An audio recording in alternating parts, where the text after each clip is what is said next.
Pronto, tá gravando. Bom dia, boa tarde, boa noite, né, para quem está assistindo a gravação. Bom dia para quem está aqui ao vivo com a gente. Hoje a nossa aula vai ser de História do Brasil, repetição de texto. Vai ser a aula da semana da Unesp, quase falei nem. Vai ser a aula da semana da Unesp.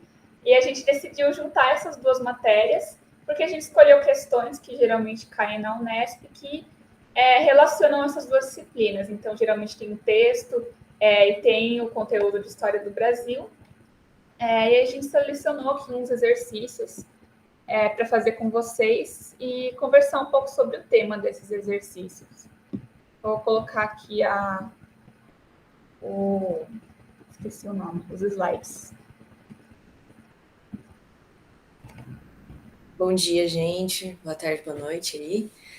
Eu sou a Capitu, professora de interpretação de texto do Matutinho, para quem me conhece. E estarei aí, como a Bu explicou, falando um pouco de interpretação de texto dentro da história, um pouco de história, interpretação de texto. Vamos aí. Eu esqueci de me apresentar. Meu nome é Alice, mas eu estou pelo e-mail da Lariana. Eu sou professora de História do Brasil do Diurno. Meu apelido é Bu. Bom, e é isso. Bora começar a aula, né?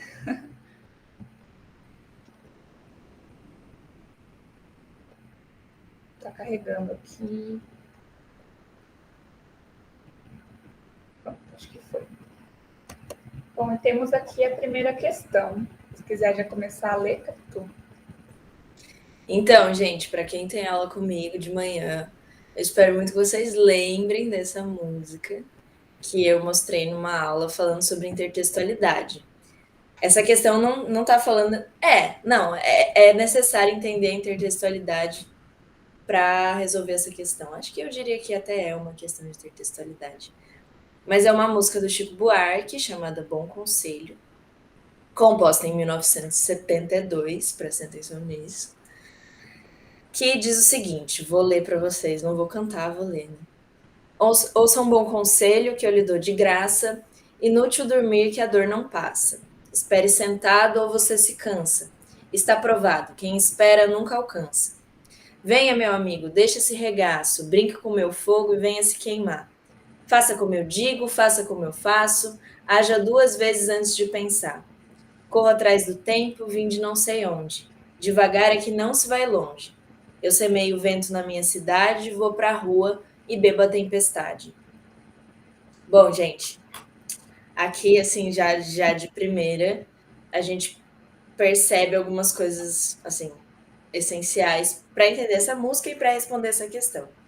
Que é, o que ele está fazendo, né, o Chico Buarque, nessa questão? Ele está fazendo um intertexto, ou seja, uma relação entre um texto já existente e, a partir disso, ele faz uma releitura, ele recria, ele pensa novas ideias a partir de textos que já existem. E aí, quando eu falo texto, não só um texto escrito, mas o texto pode ser um provérbio popular, por exemplo, que é o exemplo que ele está usando aqui. Então, o que ele faz? Ele pega vários provérbios que a gente fala, ou não a gente necessariamente, mas que se falam na língua portuguesa, e ele vai mudar o sentido desses provérbios. Então, por exemplo, ouça um bom conselho que eu lhe dou de graça.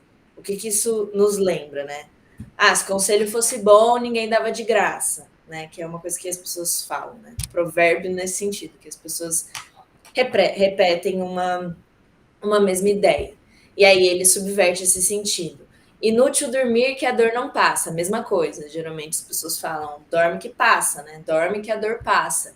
E aí ele subverte esse sentido, ele modifica esse sentido. Espere sentado ou você se cansa. Não espere sentado, né? Tal. Quem espera nunca alcança. Ou seja, geralmente a gente fala quem espera sempre alcança. Então, assim, toda a lógica da música inteira é isso. Ele vai pegar provérbios, ele vai pegar frases do popular e ele vai mudar o sentido disso. Então, o enunciado vai ver se a gente entendeu como que ele fez essa subversão, né? Que tipo de ideia ele modificou para produzir um novo sentido no texto dele. Então vamos lá. Na canção, o eu lírico modifica uma série de provérbios bastante conhecidos. A maioria das formulações originais desses provérbios contém um apelo. Então, assim, contém um apelo ao livre-arbítrio, ao otimismo, à solidariedade, ao conformismo ou à transgressão. A Anitta já falou que é AD, né? Ou perguntou se é AD, o José Eduardo também. Alguém quer falar por que acha que é AD? Tipo, porque assim, acho que o processo que vocês têm que fazer na cabeça é ler a música, aí lembrar dos provérbios originais, ou seja, o que foi modificado e tentar perceber qual que é o apelo, né? Qual que é a ideia que fica mais pulsante nos provérbios originais, ou seja, naqueles dizeres originais. Alguém quer falar alguma coisa? Por que assinalaria D? Ó, assim, para mim, tá. Lara, eu sei que tem professores muito capacitados aqui, mas pelo que eu saiba, provérbio é tipo um ditado popular, algo, sei lá, uma história de senso comum, assim, sabe? Curta, geralmente. Então, eu cheguei nesse raciocínio porque todos esses ditados, tipo assim, por exemplo, espere sentado ou você se cansa. Geralmente é espere sentado para não cansar. Então, tipo assim, ele tá falando assim, tá, espera aí sentado ou você vai se cansar. Então, fica aí nesse conformismo ou você vai acabar cansando. Tipo, venha. Quem espera nunca alcança. Geralmente é quem acredita sempre alcança. Ou seja, fique conformado com a sua situação e espere sempre. Um dia você vai alcançar. Não sei como, mas fique conformado com a sua situação que um dia você vai chegar lá. E sei lá, vai mudando, vai invertendo sentido. Eu gostei, eu achei que fez sentido. Então, eu acho que a gente tem que pensar. É a D, tá? Não tô fazendo um mistério aqui, tava no mistério, mas é a D mesmo, é o conformismo. Mas acho que é interessante a gente pensar o que é o conformismo, né? Então, o conformismo é basicamente aceitar uma situação incômoda sem luta, sem lutar contra aquilo, sem tentar transgredir. Então, nesse sentido, seria o oposto da alternativa E, né? Porque o que ele quer da gente? Ele não quer que a gente entenda o novo sentido produzido, né? É lógico que a gente tem que entender o novo sentido produzido para entender toda a música e tudo mais. Mas o que ele quer da gente é entender qual seria o sentido original dos provérbios. E de fato, né? Provérbio é realmente um ditado simples que está na linguagem popular, que geralmente usa metáfora e tudo mais. Mas, por exemplo, vamos ver aqui o exemplo que o próprio gabarito dá, né? Quem brinca com o fogo.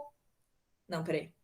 O aforisma, quem brinca com o fogo acaba se queimando, transforma-se em brinque com meu fogo, venha se queimar. Ou seja, não, ele subverte, ele modifica essa ideia, né, do ditado popular de, pô, não brinca, quem brinca com fogo acaba se queimando, hein? Ou seja, não brinque com fogo, não se arrisque, não saia desse lugar onde você está. E aí ele modifica isso pro oposto e fala, não, brinque com o meu fogo, venha se queimar. Ele faz o contrário, né? Ele incita o movimento. Então, por exemplo, o tempo todo ele está incitando esse movimento, ao contrário do que a ideia de passividade que os provérbios originais passam. Então, por exemplo, inútil dormir que a dor não passa. Tipo, meu filho, não adianta dormir que a dor não vai passar, entendeu? Você vai acordar e vai continuar a mesma coisa, não adianta dormir. E o sentido original seria, não, dorme que passa, tal, fica aí, tranquilo, de boa. Ele tá fazendo o contrário disso, né? Ele tá nos colocando ao movimento nessa música. O que vai ter tudo a ver com a próxima questão, né? Mas, gente, de boa, geralmente eu passo alternativa por alternativa, mas enfim, acho que vai demorar um pouco. Mas alguém tinha pensado em outra alternativa? Vocês entenderam por que não é o livre-arbítrio? Por que não é otimismo, solidariedade? Por que conformismo se encaixa melhor na ideia original desses provérbios? Ficou tranquilo? Alguma dúvida? De verdade, assim. Por mim ficou show, tranquilão. Show. Qualquer coisa você escreve no chat, beleza? Por mim, pode passar então. Vou passar aqui o slide.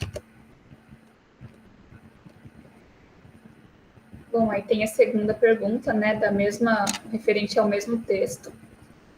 Considerando-se o contexto histórico-social em que a canção foi composta, então aqui tem a data da composição da música. O verso "Vou para a rua e bebo a tempestade", da terceira estrofe, sugere a ideia de manifestações populares que ocorreram no Brasil por ocasião A. do regime civil-militar, B. do fim do Estado Novo, C. da deposição de João Goulart, D. do movimento Direta Já e E. do movimento grevista dos metalúrgicos do ABC. Aí essa é a questão que conversa com a história do Brasil, né? A gente não viu nenhuma dessas. Esqueci a palavra. A gente não viu nenhuma dessas coisas aqui das alternativas nas aulas de história do Brasil, mas eu imagino que vocês consigam fazer com tranquilidade. A Anitta colocou A no chat, o José Eduardo também colocou A. Alguém tem mais alguma ideia de qual seria?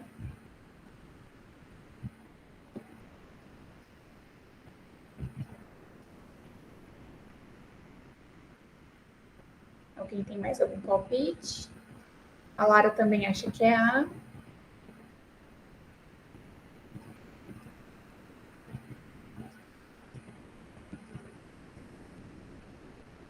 E a Anitta. Mas é possível confundir com a D.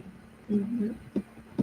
Sim, exatamente. É a A mesmo. E eu também acho super possível confundir com a D. Tanto que quando eu li essa questão, eu fiquei com essa dúvida também. Por quê? Imagino que vocês conheçam o regime militar, né? Já ouviram falar. É um tema que está na boca do povo, né? Todo mundo fala sobre isso, principalmente agora nesses tempos, né? Políticos falam sobre isso no jornal. Então, eu não sei se vocês conhecem o Chico Buarque, as músicas dele. Alguém conhece o Chico Buarque? Costuma escutar? A Anitta falou que sim. Para quem conhece as músicas dele, o tipo de música que ele costuma compor, ele foi um artista, né, um cantor, que fez muita oposição ao regime militar durante esse período mesmo. Então, ele viveu nesses anos do regime militar e várias músicas dele compostas nessa época eram em oposição, eram contra, tanto que ele foi exilado durante a ditadura, né? Ele foi morar, se não me engano, na Itália, porque as músicas dele tinham muita censura mesmo. A Anitta falou aqui que a música Cálice, sim, a música Cálice também é uma música em oposição à ditadura. E essa música dessa questão também é.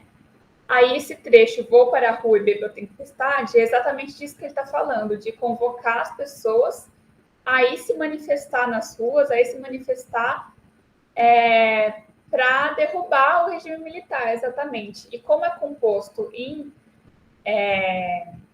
72, vale lembrar que o regime militar ele vai de 1964 até 1985. Então, ele compôs essa música exatamente nos anos mais duros da ditadura. Então, por isso que é a A. Não é a D, exatamente por causa da data. Eu também confundi, tive essa confusão. Mas como foi composta em 72 e as diretas já foi lá no finalzinho da ditadura, a gente já consegue descartar a alternativa D. É assim como está falando na resolução, né? O ano da composição, 1972, está inserido no mandato do general Médici. Interessante. Nossa, essa música tem quase a idade do meu pai, é mais velha que minha mãe, mas é muito atual. Sim. É mais velha que a minha mãe também.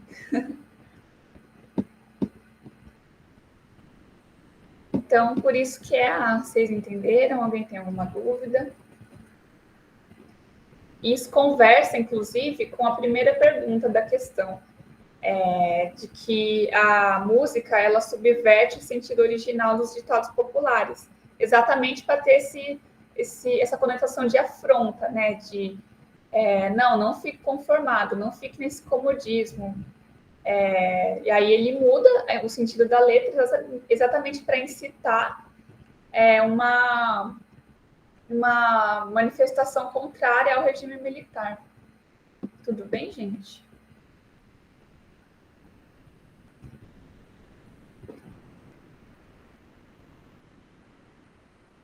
Tudo certo? Então, acho que a gente já pode passar para a próxima questão. Bem legal essa questão, inclusive. Posso passar? Pode. Beleza, bora lá. Ainda falando sobre a ditadura, a gente tem essa segunda questão, que é uma charge. Aí está escrito: observe a charge de Ziraldo, originalmente publicada em 1968. Aí está meio ruim a resolução, então eu vou ler para vocês o que está falando.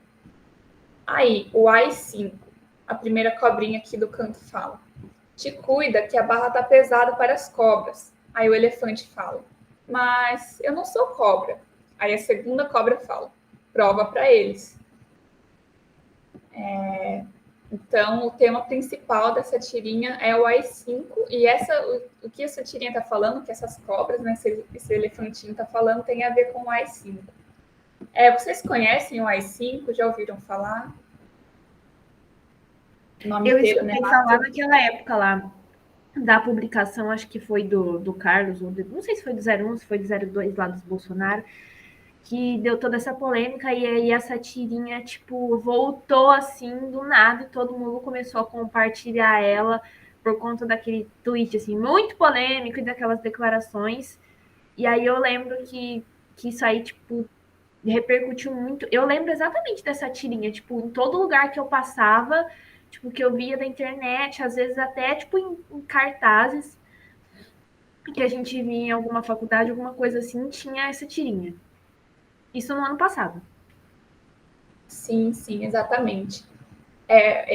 O AI-5 é uma coisa polêmica, né? Porque está voltando, tem políticos, tem grupos políticos falando sobre isso. E aí eu quis trazer para vocês o que foi exatamente o AI-5, e eu trouxe, inclusive, o próprio AI-5, um pedaço dele, né? Está disponível no site do Planalto. Então, esse é o AI-5, eu vou ler as principais partes para vocês, que eu pelo menos considerei importante. O que foram os atos institucionais? Os atos institucionais... Nossa, minha dicção está péssima hoje, meu Deus. Os atos institucionais foram como se fossem anexos, não sei dizer não sei se pode realmente falar como anexo, mas eram esses decretos publicados pelo Poder Executivo, né, pelos presidentes e por membros do Exército do Brasil durante o regime militar, que procurava dar algum tipo de apoio jurídico e legal para ações que os presidentes do regime militar queriam fazer. Então, eram essas desviadas da Constituição. E aí, durante todo o regime militar, a gente teve 17 atos institucionais, e o mais famoso deles é o ato institucional número 5. Por que foi o mais famoso? Porque ele foi o ato institucional que decretou o regime militar como definitivamente uma ditadura. Foi o que fez a ditadura, né, o regime militar, ficar mais repressivo e ficar repressivo descaradamente. Então, os historiadores costumam falar que antes do AI-5, a ditadura militar estava meio que tímida ainda, ela não se mostrava tão nítida. E aí, no dia 13 de dezembro de 68, o negócio passou a ficar mais descarado. Por quê? O que fala o AI-5? Já no artigo 1 ele começa. E uma coisa interessante do AI-5 é que desde o começo, eu não coloquei aqui porque não ia ter espaço, mas tem umas falas assim no início do documento falando sobre salvar a revolução, a necessidade de manter o poder revolucionário. Então, eles fazem todas essas... Eles chamam o período militar e o evento de 13 de março de 1964 como a Revolução Militar. E aí a gente pode fazer um debate enorme sobre o que é revolução, o que é golpe. E eu já conversei com vocês, para quem tem aula comigo, eu conversei um pouquinho com vocês em uma das aulas sobre essa diferença entre golpe e revolução, mas a gente pode destacar a gente pode considerar a chegada dos militares no poder como um golpe, exatamente por ser uma manobra política feita por uma instituição de dentro do governo que depôs um presidente democraticamente eleito, que foi o João Goulart, e que acabou, ao decorrer da ditadura, né, acabou com todas as instituições democráticas do país. Aí é interessante destacar que já começa com essa conotação de revolução. Deixa eu ver quem mandou no chat. Coragem de chamar a ditadura de revolução, porque noção não tem. Exatamente. Com certeza, as pessoas que até hoje chamam de revolução, elas não só são sem noção, como são mal intencionadas também. É a minha opinião sobre isso.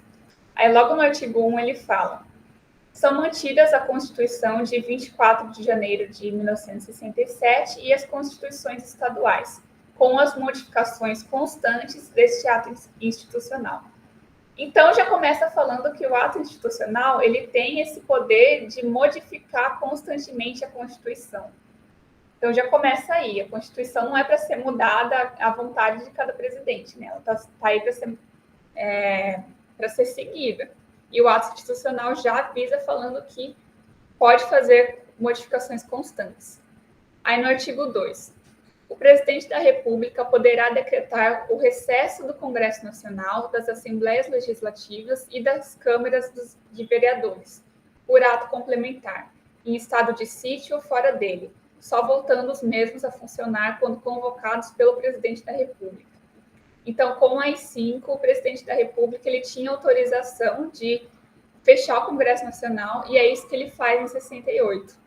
O presidente da época, que era o Costa e Silva, ele fecha o Congresso Nacional, dá mais poder para o Poder Executivo, né, que estava exatamente nas mãos dos militares.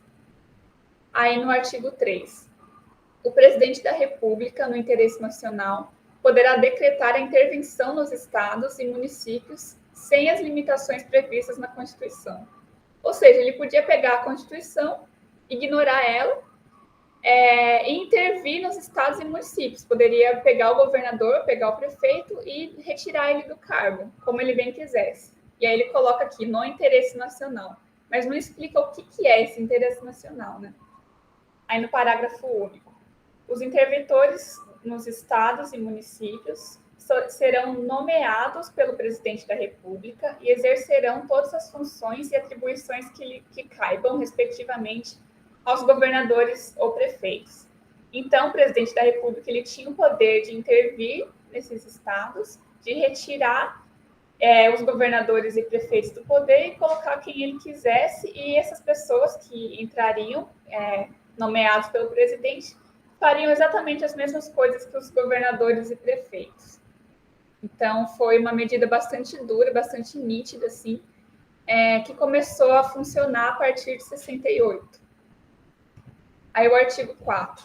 No interesse de preservar a Revolução, como eu falei para vocês, o presidente da República, ouvido o Conselho de Segurança Nacional e sem as limitações previstas na Constituição, poderá suspender os direitos políticos de quaisquer cidadãos pelo prazo de 10 anos e cassar mandatos eletivos federais, estaduais e municipais. Então, o artigo 4, ele dá esse direito ao presidente da República, né, ao governo, ao Poder Executivo, de perseguir, de dar essa autorização para perseguições políticas a quaisquer cidadãos. E coloca essa desculpa para preservar a Revolução. Não, essa pessoa ela é uma ameaça à nossa Revolução, uma ameaça ao governo. Então, a gente pode suspender os direitos políticos dela. Esse artigo 4 ele também é bastante nítido, assim, uma interpretação óbvia, na verdade, que eu estou fazendo. E no artigo 5, ele fala como que vai ser essa suspensão dos direitos políticos, né? Primeiro, cessação do privilégio de foro por prerrogativa de função. Segundo, suspensão do direito de votar e ser votado nas eleições sindicais. Terceiro, proibição de atividades ou manifestação sobre o assunto de natureza política. 4. Aplicação, quando necessária, das seguintes medidas de segurança: liberdade vigiada, proibição de frequentar determinados lugares e C, domicílio determinado. Então, já começa, já dá essa permissão de aplicar medidas de segurança bastante severas contra essas pessoas, né, que teriam os direitos políticos suspensos. Aí o artigo 10, que é o mais emblemático e importante do AI-5. Fica suspensa a garantia do habeas corpus nos casos de crimes políticos contra a segurança nacional, a ordem econômico-social e a economia popular.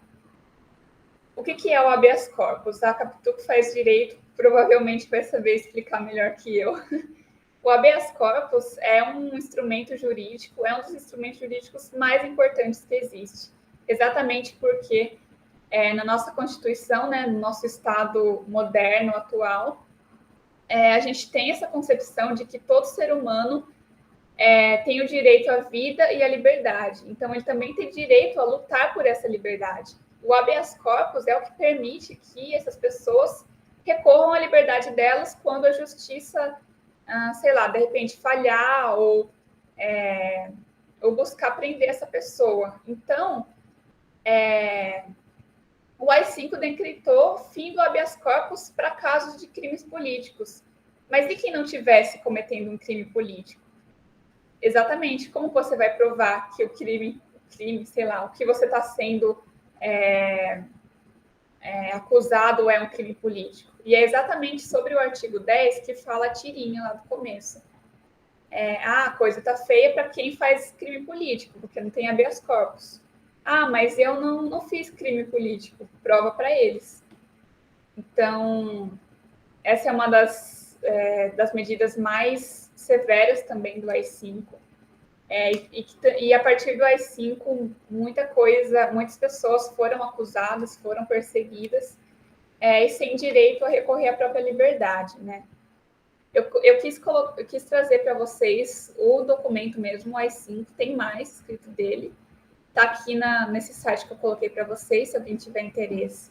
Tem ele inteiro lá. Tudo isso é bem interessante. A Capitu colocou aqui um artigo da Constituição sobre o habeas corpus, né? É bem interessante isso.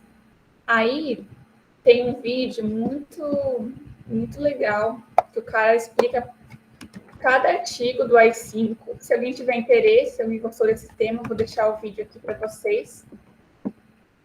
E eu quis trazer também porque muito se fala sobre o AI-5, mas duvido que muita gente tenha lido ele realmente, né? Tenha interpretado e tal. Aí eu trouxe aqui essa matéria de um jornal. Esses 3 primeiros pontos aqui que o jornal coloca são os principais pontos do AI-5, realmente. O Congresso em recesso, o habeas corpus suspenso e o poder de cassar, demitir, aposentar e remover. Também tinha muito disso de aposentadoria compulsória a membros, enfim, de instituições públicas, né? Teve vários professores universitários que foram aposentados compulsoriamente. Aí a manchete ato 5, o objetivo é manter a revolução. Que a gente conseguiu ver, como a gente tinha falado, que não era manter a revolução, era manter a ditadura, na verdade, e intensificar essa ditadura. Aí eu trouxe outro jornal aqui para vocês. Esse aqui é muito da hora. Por quê? A manchete fala: governo baixa o ato institucional e coloca Congresso em recesso por tempo ilimitado. Ok, tá certo. É isso mesmo. Tudo certo a manchete. Só que aí em cima, essa parte aqui em cima do lado do Jornal do Brasil, tem um quadradinho falando sobre previsão do tempo.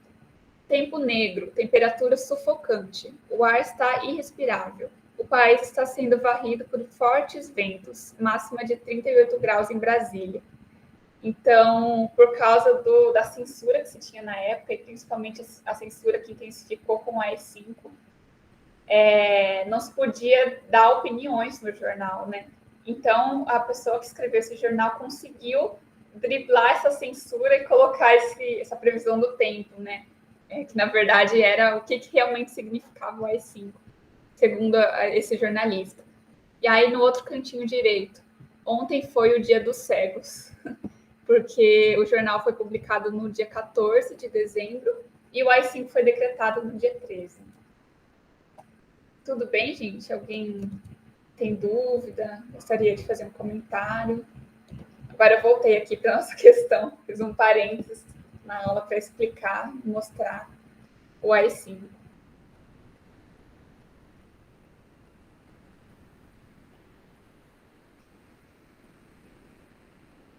A Anitta mandou aqui no chat. Liberdade vigiada é antítese.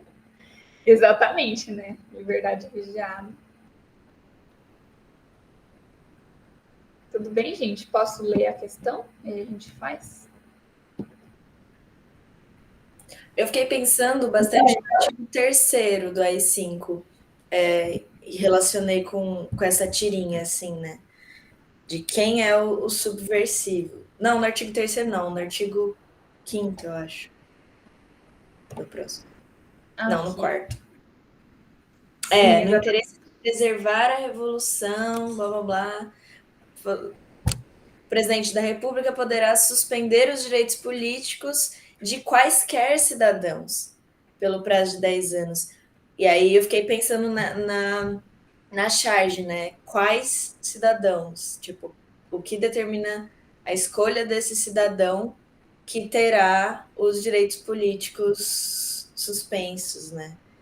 E aí acho que é interessante a gente pensar na interpretação da imagem, né, daquela charge, porque é um elefante e uma cobra. Então, assim, tem um poema do Brecht, eu acho, que ficou também mais famoso agora nesse período turbulento aí da política, que ele fala mais ou menos assim, primeiro, não sei se você já ouviu falar desse, Bu, mas ele fala, primeiro levaram os negros, mas eu não me importei, porque eu não era negro, aí depois levaram... Então, essa alienação, assim, de grande parte da população de falar, não é comigo, não me interessa, né? E aí, justamente, a crítica mas como é que vão saber que você não é um deles, né? Tá, você é um elefante, mas como é que você prova que você não é uma cobra? Então, assim, você pode até não ter a intenção de ser subversivo, mas qual é o critério utilizado, né? Porque o artigo 4º fala, poderá suspender os direitos políticos de quaisquer cidadãos. E qual é o critério utilizado? No interesse de preservar a revolução, ou seja, uma coisa muito subjetiva, né? Como é que a gente sabe quem é, de fato, um subversivo, né? Quais são as características de um subversivo e quem vai analisar isso, né? Quando ele usa um critério absolutamente subjetivo, né, no interesse de preservar a revolução, ele deixa totalmente livre, totalmente à mercê de uma avaliação, né, ilógica da cabeça de quem está ali no poder e que vai definir quem que merece a suspensão dos direitos políticos ou não. Então, eu fiquei pensando nisso, assim, só queria fazer esse comentário. E da gente prestar atenção na interpretação da imagem mesmo também. Uhum. Realmente, essa interpretação, ela acho que ela faz mais sentido do que eu tinha tido sobre o habeas corpus. E é interessante falar que o AI-5 não explica exatamente quem são esses subversivos, quem são esses cidadãos que vão ter os direitos políticos suspensos. Ele não explica direito de propósito, exatamente para deixar a critério de quem está no poder.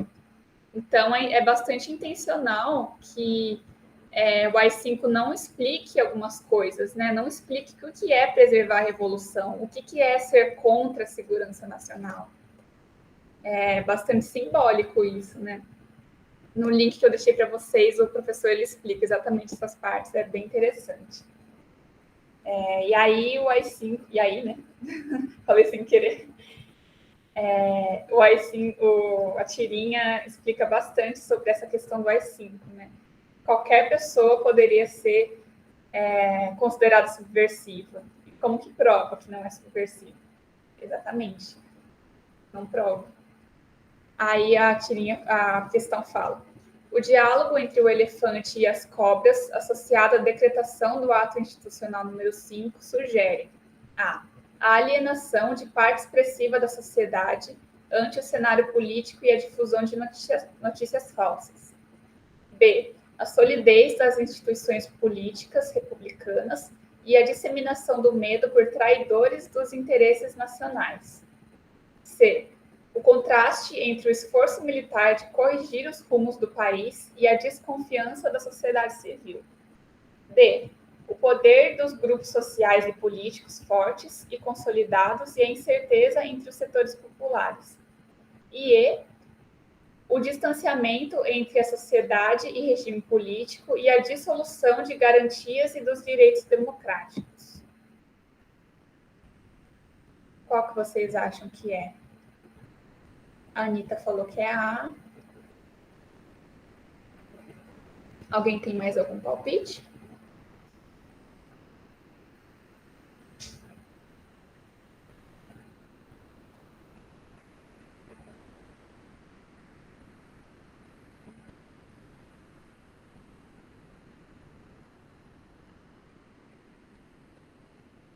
Alguém mais? Tem algum chute?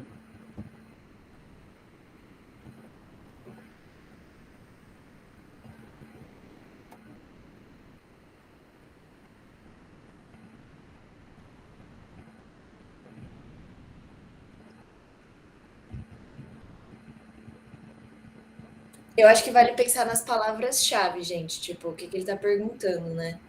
Ele está falando especificamente do diálogo entre o elefante e as cobras, que está associado ao ato institucional número 5. Então, o que é esse diálogo? Sobre o que esse diálogo está falando? Não sei, acho que tentar pensar assim. Uhum. A Lara também falou que a A faz sentido para ela.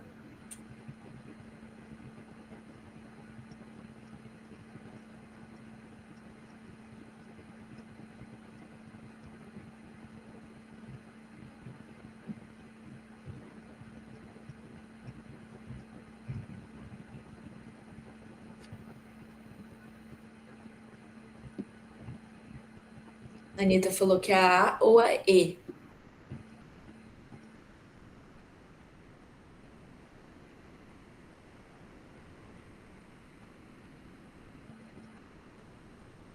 Mais alguém gostaria de falar?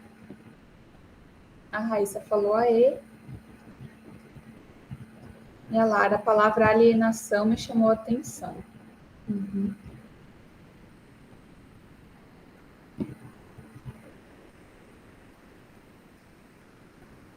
Então, acho que a gente pode ficar na dúvida entre a A e a E, né?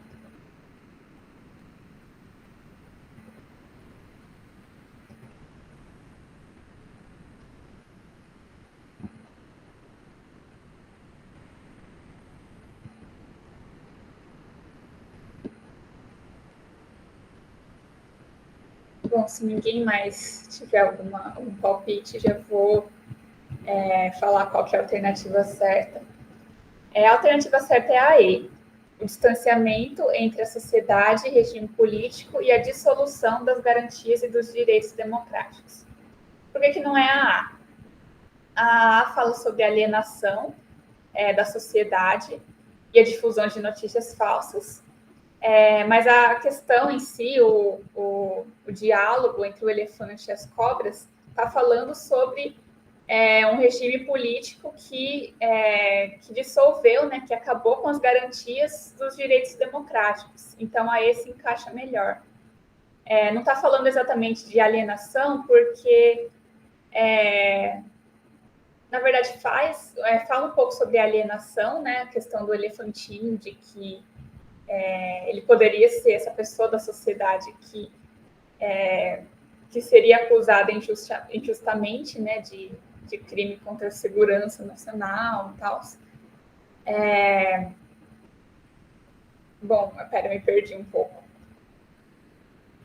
Mas acho que a questão realmente do diálogo é essa acusação falsa e essa ameaça que o AI-5 trazia, né?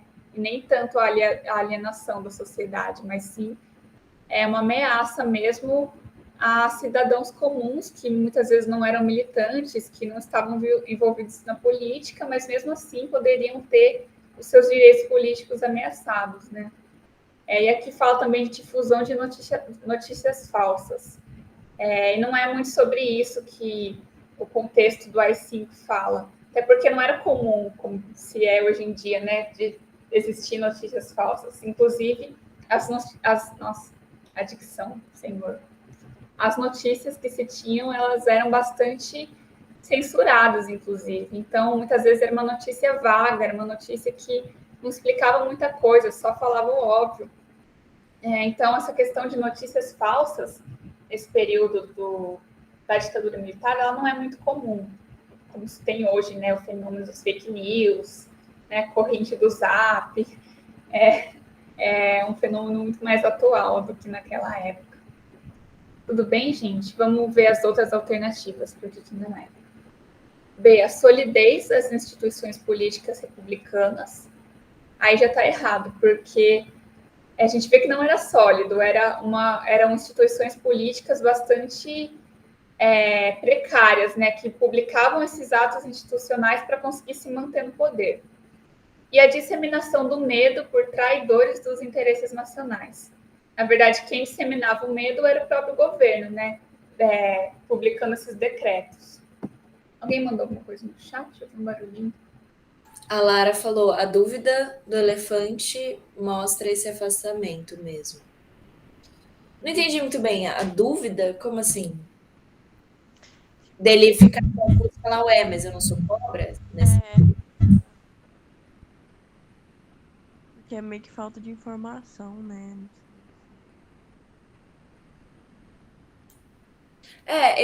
Assim, só um comentário. Eu excluiria a por causa do final, tipo, por causa da difusão de notícias falsas. Porque até anacrônico, assim, fora do contexto histórico, né? Não existia antes. Então, eu acho que até poderia falar de alienação de parte expressiva da sociedade nessa questão. Se acabasse aí, acho que até tudo bem, mas quando ele fala da difusão de notícias falsas, fica meio fora de contexto, assim. E aí eu entendo que vocês tenham sido atraídos pela palavra alienação aí, porque faz todo sentido, acho que é uma coisa que se fala muito dentro do contexto da ditadura, né?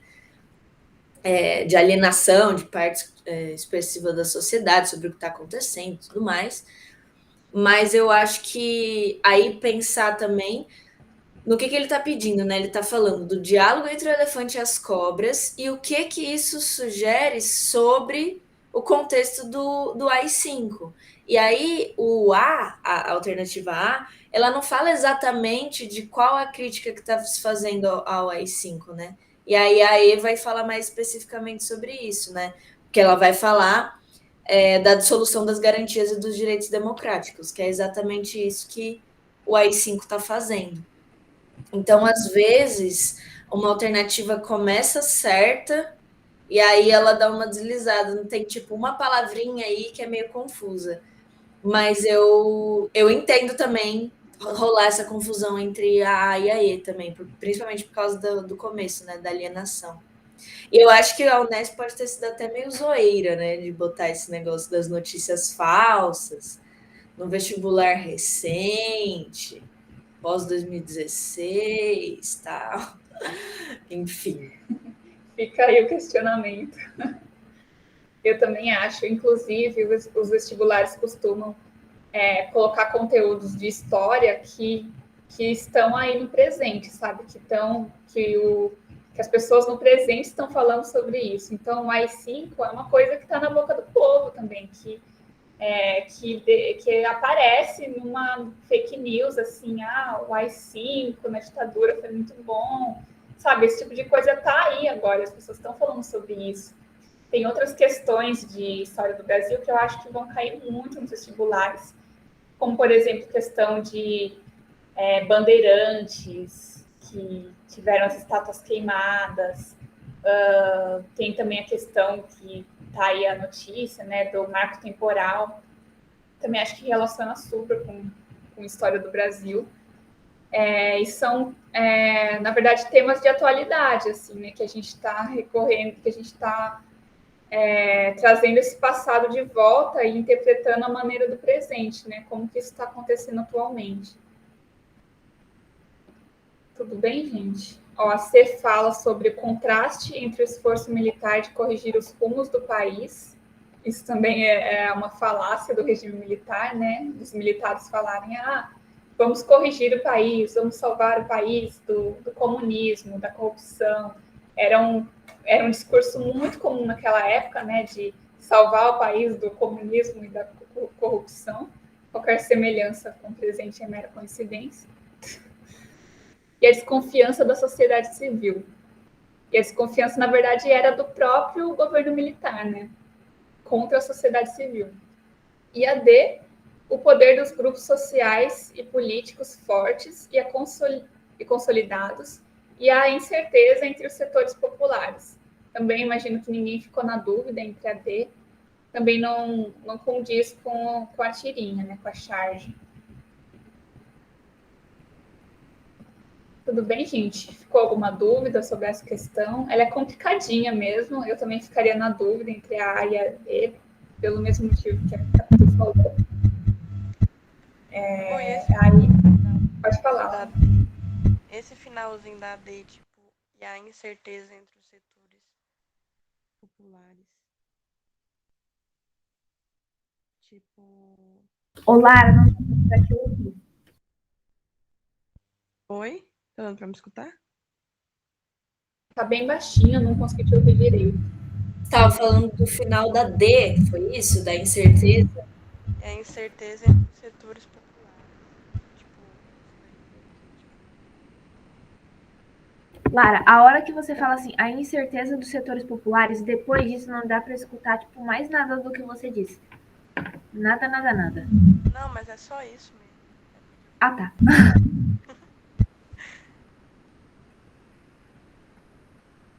Então, eu acho que essa questão de incerteza entre os grupos populares também não era uma coisa presente entre os grupos populares, sabe? A questão da incerteza.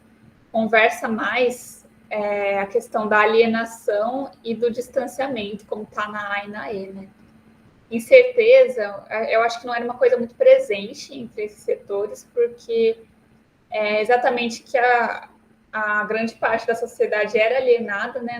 Não entendia muito bem o que estava acontecendo, tinha esses decretos falando o fim do habeas corpus, as pessoas não entendiam.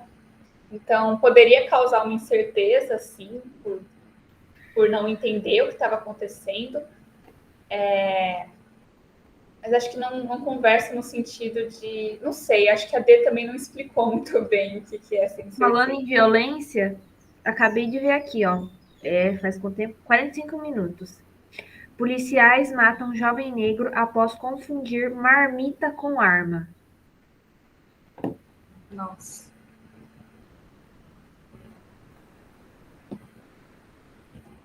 Tenso, né?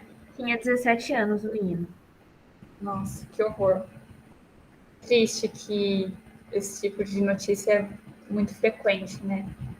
Conversa muito com essa violência que a gente está falando, né? Violência por parte desses grupos que, teoricamente, essas instituições do governo que eram para defender a população, né?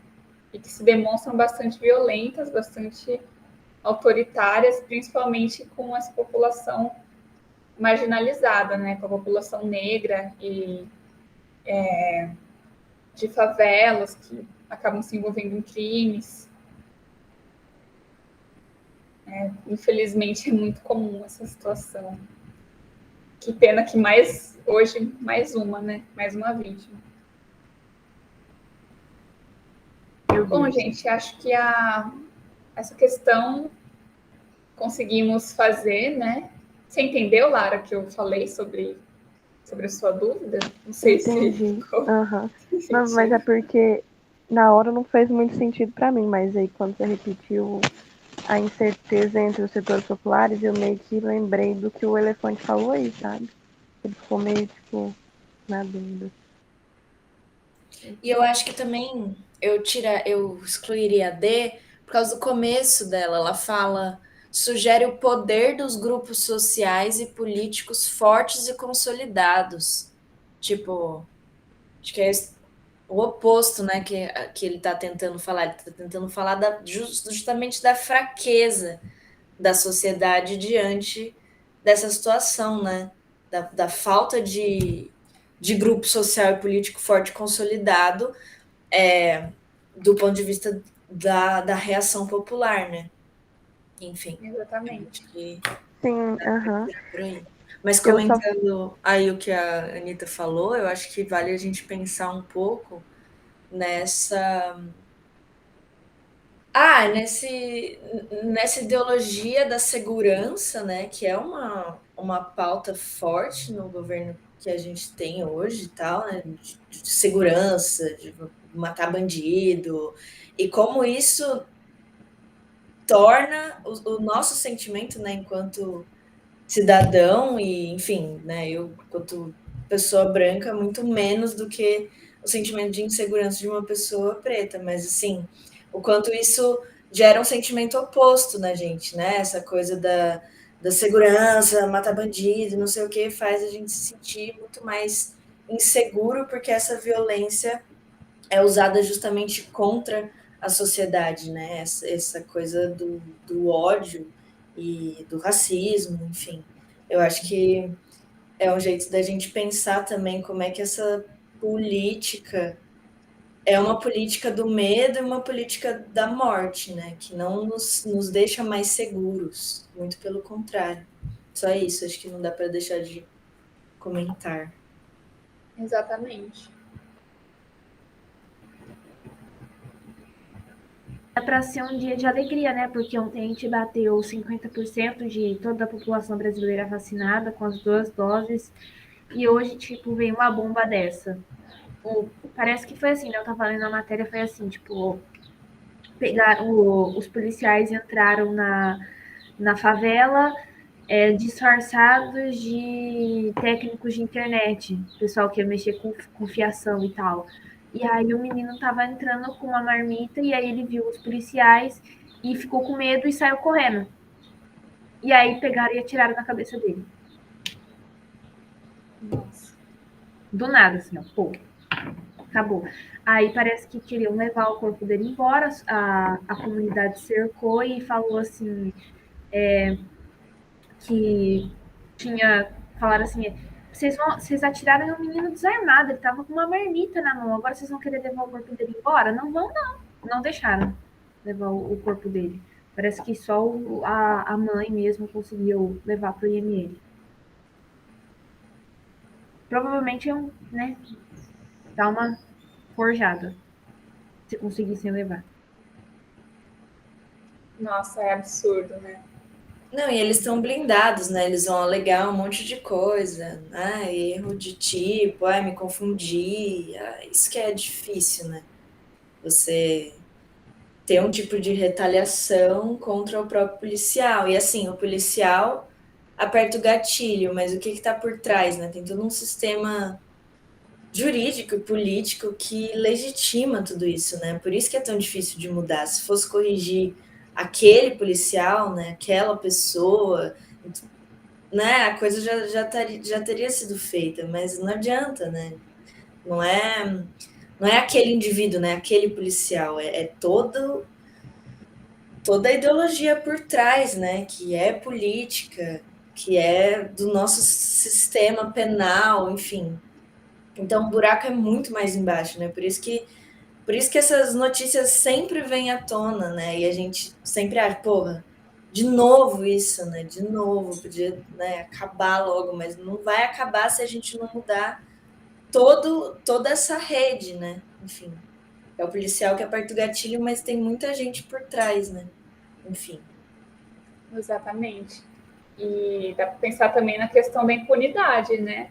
Que esses caras, eles matam pessoas e não acontece nada. Não tem punição a esses policiais. Muitas vezes eles continuam na ativa, né? Como se nada tivesse acontecido. Enfim, realmente, o buraco é muito mais embaixo. Uma, uma estrutura, assim mesmo, que faz com que essas coisas continuem acontecendo, né? Muitas questões envolvidas. Como a Lara falou, provavelmente o policial não vai ser punido. Então, porque eles vão encontrar alguma brecha ali, algum discurso para fazer, para falar, mas a gente estava numa operação, não sei o quê, ele foi suspeito, a gente teve que se defender.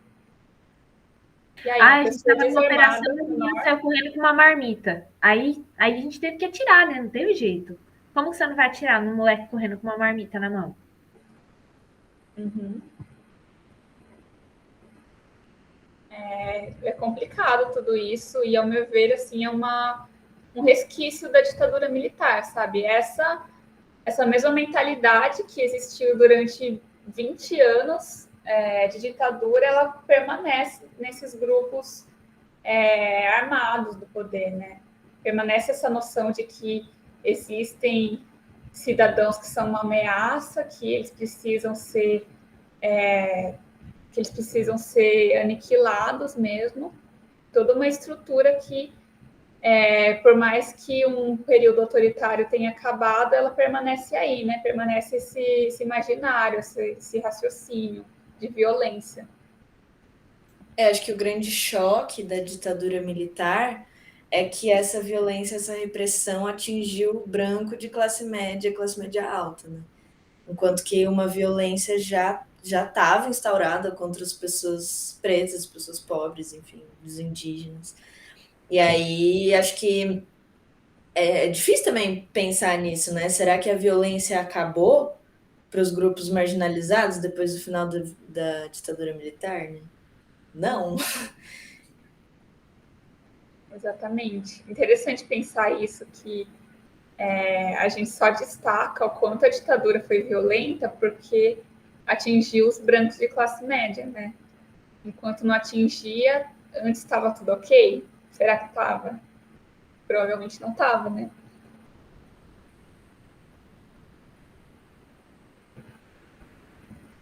Eu acho que nunca esteve. Tipo, desde 1500 até sempre, nunca esteve e dificilmente algum dia vai estar. Exato.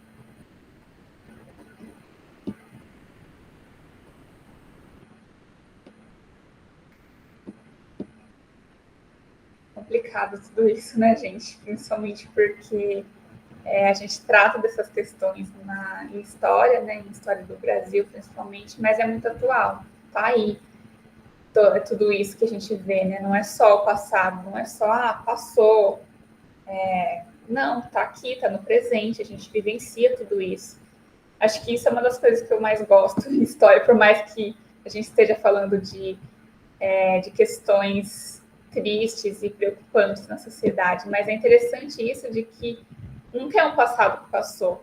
Esse passado ele não passa, na verdade, a gente não digeriu isso, a gente não estudou isso, não conversou sobre isso, então esse passado ele sempre vai estar voltando, a gente sempre vai ter que lidar com ele, em algum momento a gente vai ter que encarar ele e, enfim, é interessante isso de que a história é muito presente, né? Não é uma coisa que ficou para trás e a gente prossegue.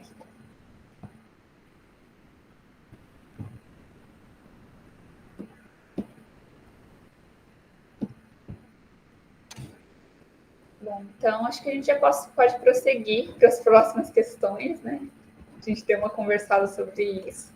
Inclusive, podemos continuar conversando, claro, é sempre enriquecedor esse tipo de conversa.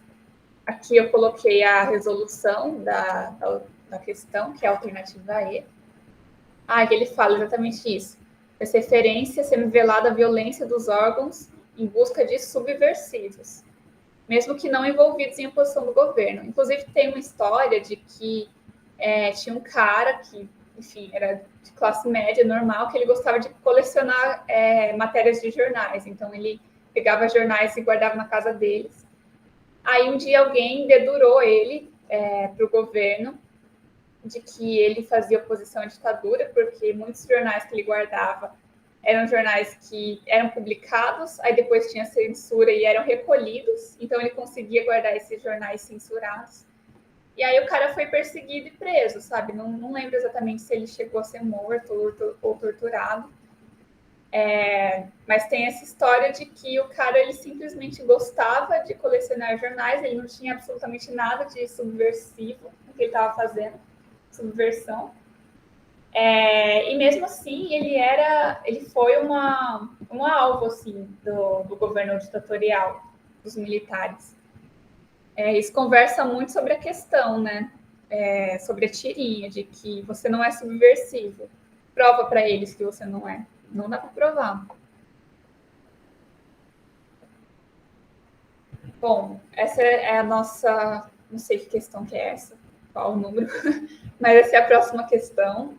Encerrando o tema de ditadura, né? Vamos para outro tema de história. E tem um textinho aqui do historiador Caio Prado Júnior. Aí eu vou ler para vocês.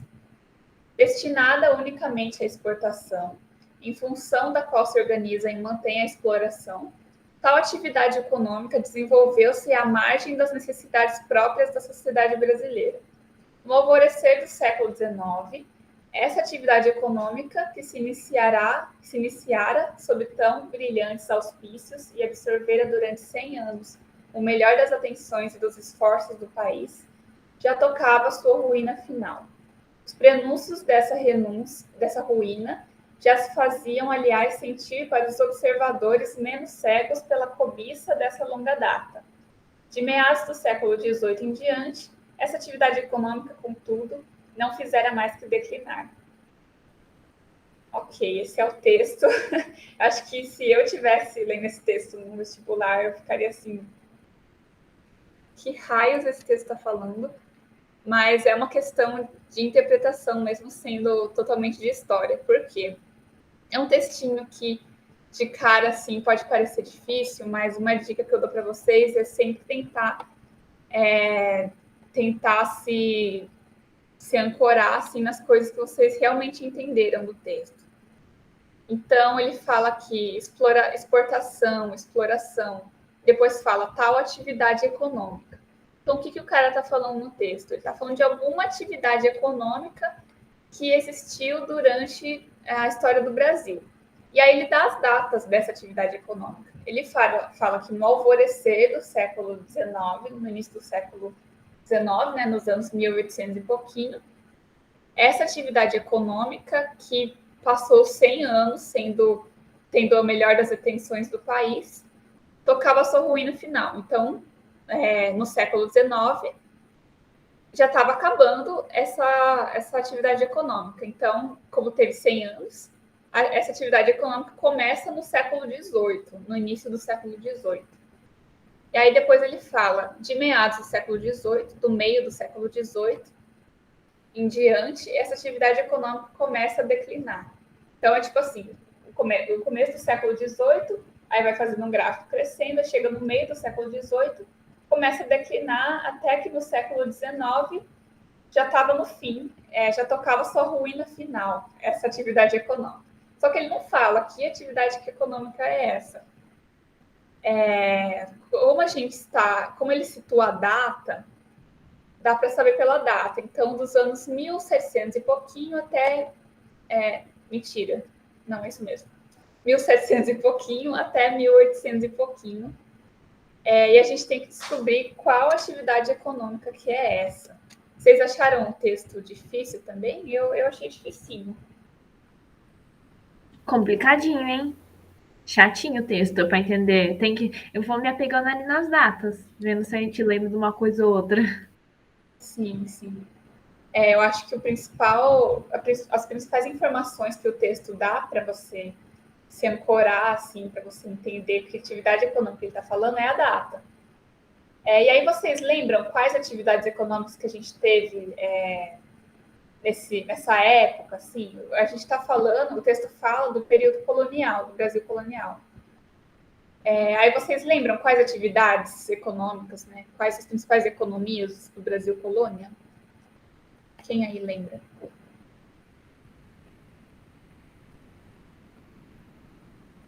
Eu lembro dos ciclos do Brasil, era cana-de-açúcar, ouro, café, tinha mais um que eu esqueci. Tinha o pau-brasil. Pau-brasil. A gente tem a borracha também. E a borracha, no final do século XIX. Isso. Aí vou fazer uma breve revisão com vocês disso, até porque vocês já viram colônia faz tempo, né? O primeiro ciclo econômico que a gente tem é o pau-brasil. Então, são os primeiros anos da colonização de Portugal no Brasil. Aí depois a gente tem a cana-de-açúcar, nos anos 1500, 1600 tem a cana lá no Nordeste. E depois tem o ciclo do ouro, que é no século XVIII e XIX. Aí depois o ciclo do café e da borracha vai ser no período que a gente chama de Brasil Império, quando o Brasil não era mais colônia. Então, as principais economias do Brasil durante a colonização era pau-brasil, que foi por um curto tempo, cana-de-açúcar e ouro. Então, de qual atividade especificamente esse texto está falando? Como ele dá o século XVIII até o século XIX, a gente consegue perceber que ele está falando do ouro. Ok, uma parte da questão a gente já fez. Aí a questão fala, a atividade econômica a que o texto se refere está presente em. Então, a questão dá várias alternativas aqui com os poeminhas. São poemas que fazem parte, se eu não me engano, da escola literária do arcadismo, que falava sobre o campo, a vida bucólica do campo, aí falava de ovelhas, do bucolismo, né? Essa sensação de... não sei explicar muito bem, mas essa escola literária fala muito disso, de vida no campo, vida tranquila, do gado, da vegetação. Então, é uma questão que também faz essa interdisciplinaridade com literatura.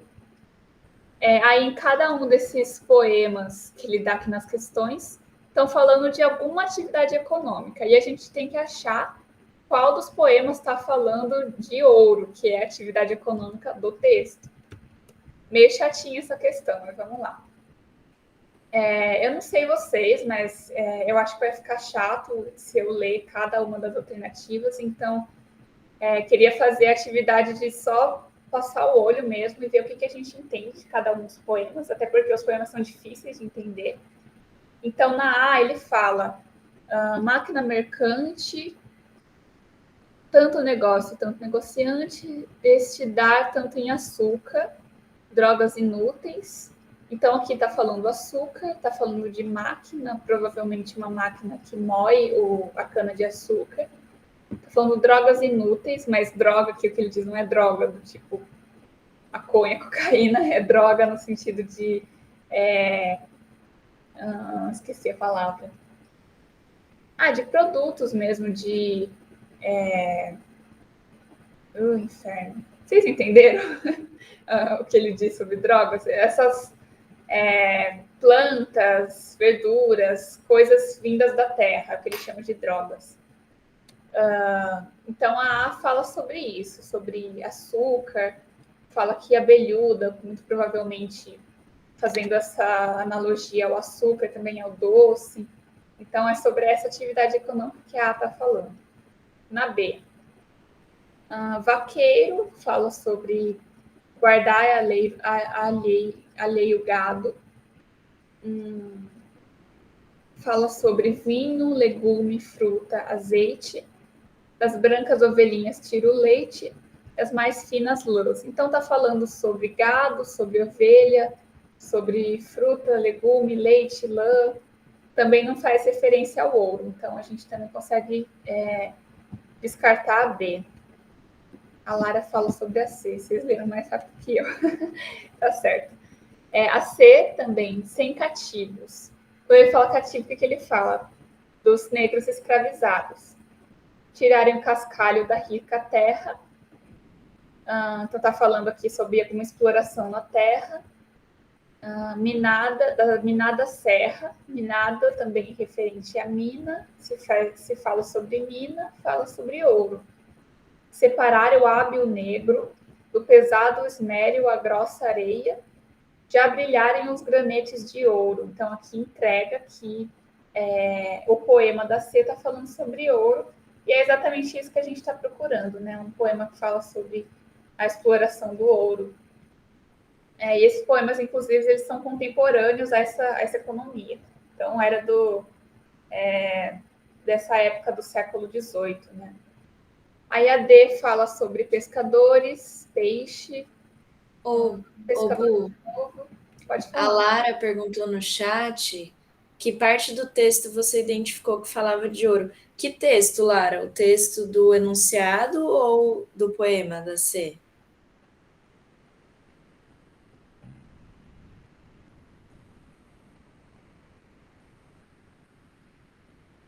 Do enunciado.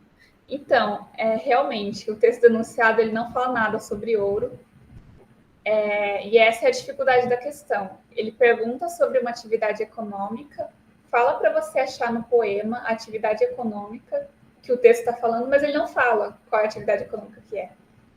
Por isso que eu fiz aquele resuminho para vocês sobre as atividades econômicas do Brasil colonial, porque realmente esse textinho ele não fala.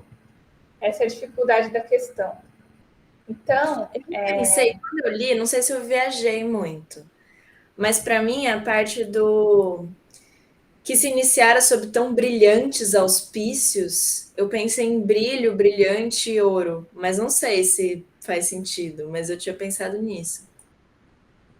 Eu acho que faz, só que e também quando ele poderia ser usado que brilhante para outros. Desculpa, pode falar. Não, quando ele fala que se desenvolveu à margem das necessidades próprias da sociedade brasileira. Mas é que todos os ciclos foram assim, né? Realmente, eu ia comentar sobre isso, eu esqueci. Ele fala que é destinado unicamente à exportação. E realmente, todos os ciclos econômicos são destinados à exportação, né, a vender para fora do Brasil. Só que eu imagino que na questão da cana, por exemplo, tem uma parcela da sociedade que consome o produto produzido.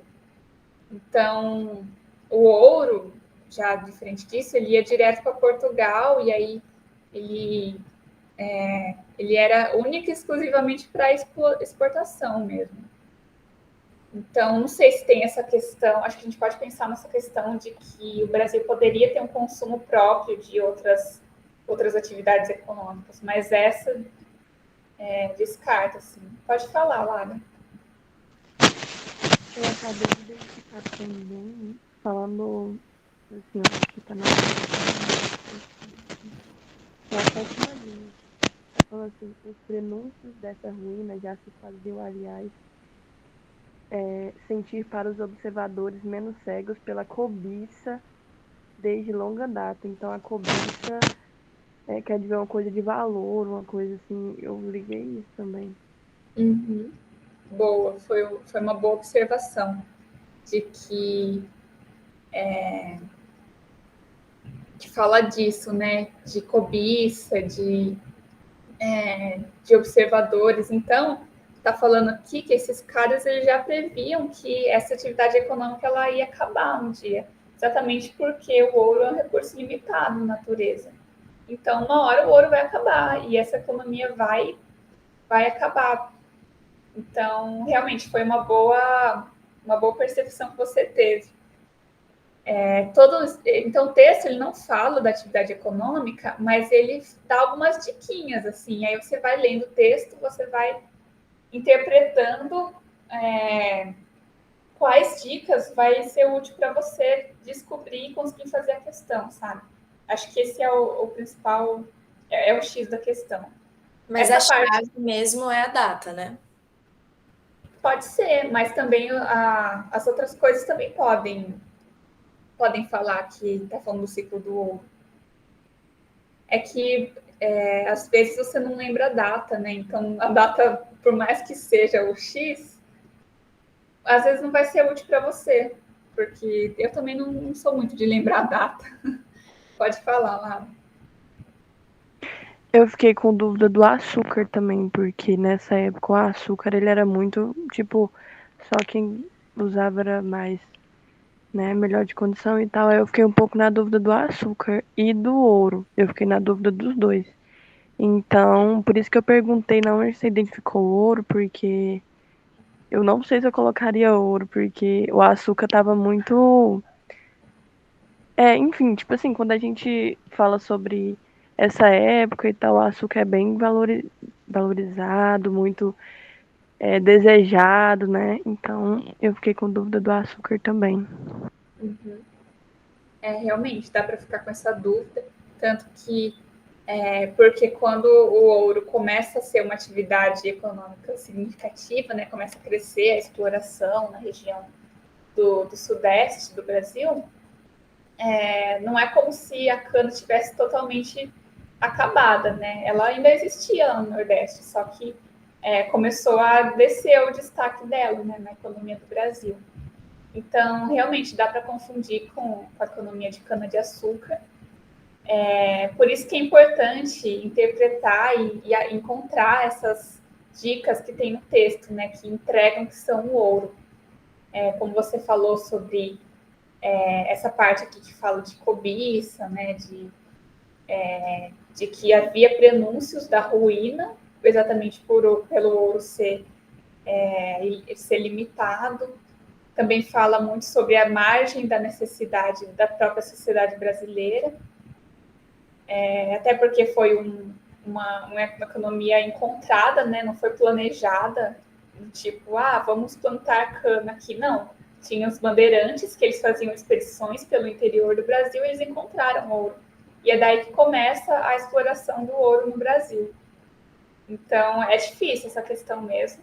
E além de difícil, ela é meio chata, porque depois tem que ler os poemas aqui que são meio difíceis, mas no momento que você sabe que está falando de ouro, o texto, você já consegue saber, pelo menos lendo por cima, assim como eu estava fazendo, que é a C a alternativa. Que a C já fala de ouro, fala também de sem cativos, então destaco que a mão de obra dessa economia eram os escravizados. E as outras alternativas falam que a D fala sobre a pesca, né? E a E vai falando umas coisas meio abertas, assim. Pastora, ovelhinhas, vale. Então também não fala muito sobre a questão, sobre o texto. Né? Eu acho que a parte mais difícil dessa questão é só identificar mesmo o que está falando, sobre que atividade que é. Porque eu não achei tão. Eu tenho muita dificuldade com poema, a Capitu sabe? Mas eu achei até facinho essa questão do poema, porque tem umas palavras que chamam muita atenção em cada alternativa, né? Tipo, a A fala de açúcar, a B fala de legume, essas coisas, a C falou de uma coisa mais rica, a D de pesca, enfim. Então, o que eu encontrei dificuldade mesmo foi achar no texto a questão da atividade econômica, sabe? É bem detalhista. Agora que a gente leu umas 3 vezes o texto, dá para perceber que é de ouro que está falando mesmo. São detalhezinhos assim, mas se você pensar, faz total sentido. Uhum. Sim, então, tem poema nessa questão, mas você não precisa necessariamente entender o que o poema está falando. Então, acho que isso deixa um pouco mais fácil a questão, mas eu concordo com você que a parte de identificar a economia é realmente o que pega essa questão aí. Alguém tem mais alguma dúvida ou comentário?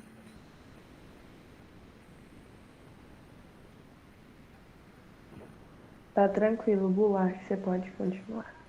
Tudo certo também por aqui. Beleza.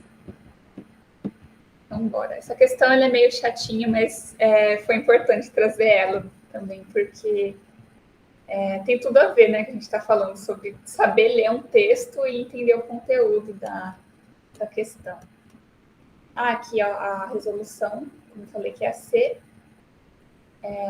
Aqui nessas estrofes ele explica: tu não verás Marília. Marília era o nome que esse autor, né, o Gregório de Matos, usava nos poemas dele. Tirarem o cascalho e a rica terra. Então, bora para a próxima questão. A resolução tá meio ruim, mas dá para ler, né?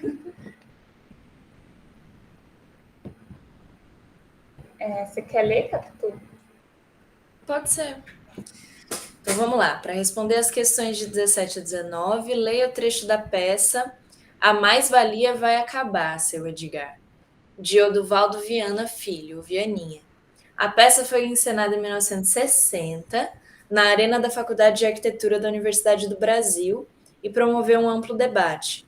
A mobilização resultante deste debate desencadeou a criação do Centro Popular de Cultura, o CPC.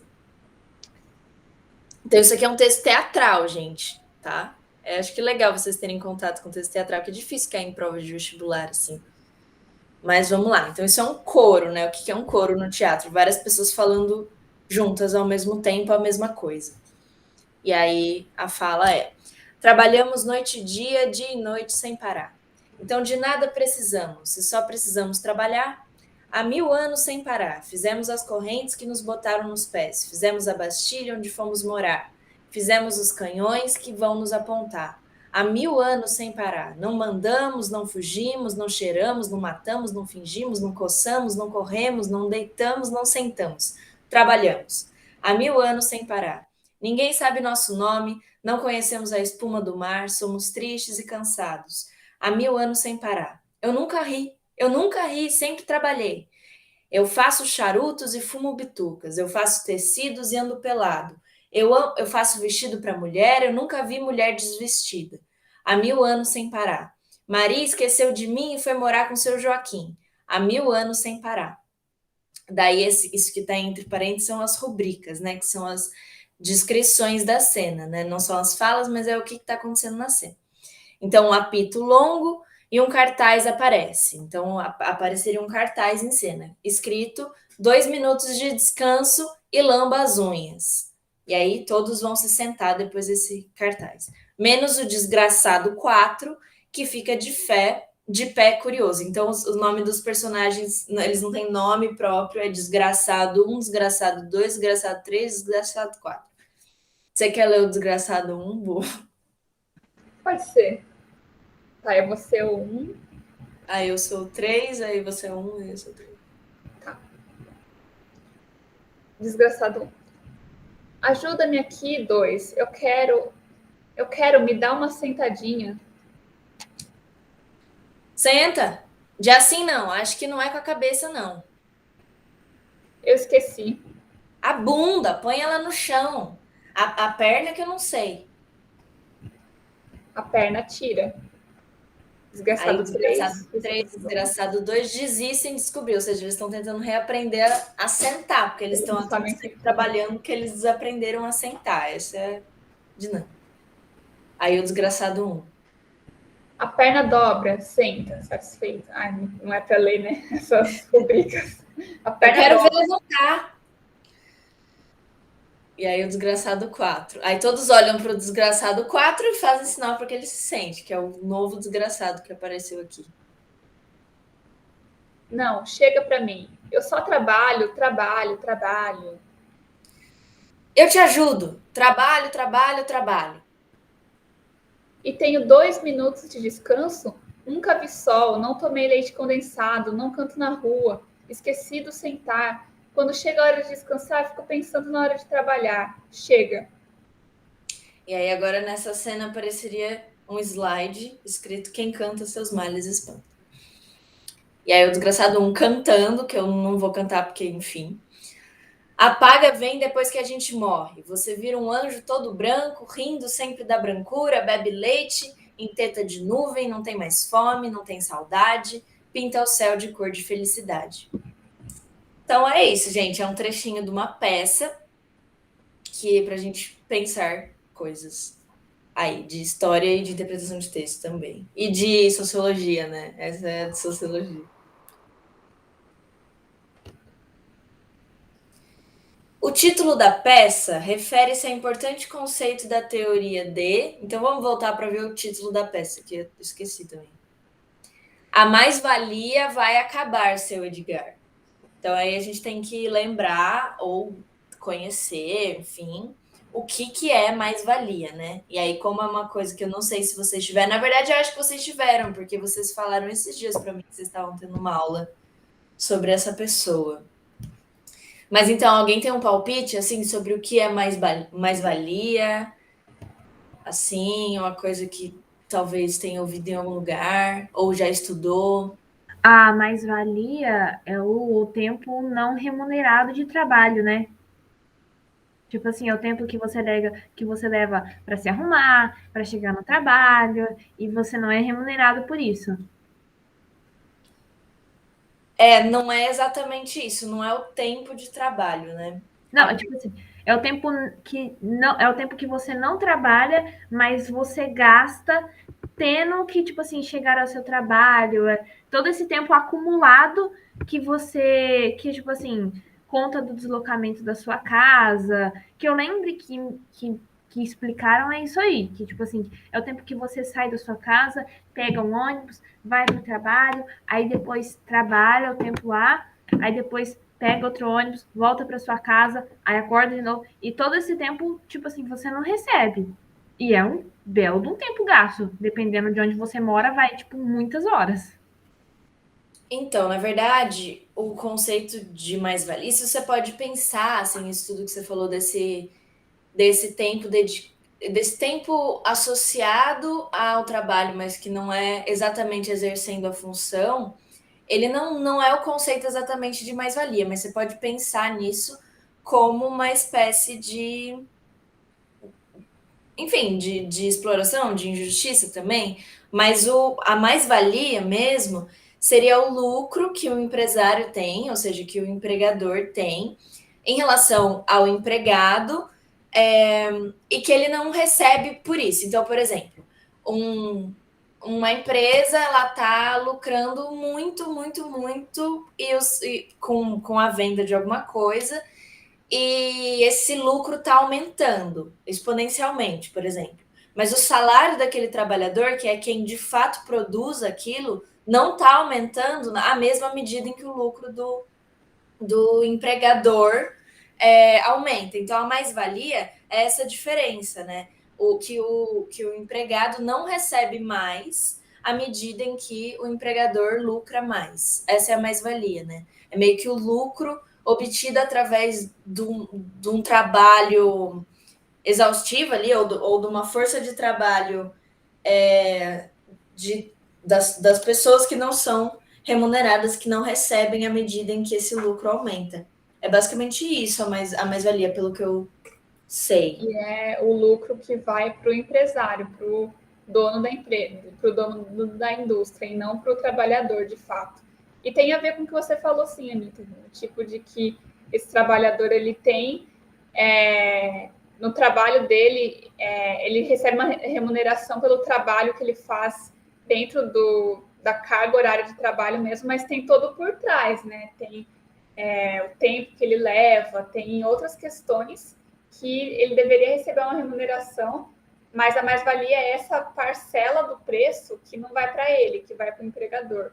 Então, a mais-valia, segundo um desses autores, desses 5 autores, é um fator de exploração da classe trabalhadora, né, por parte do empregador.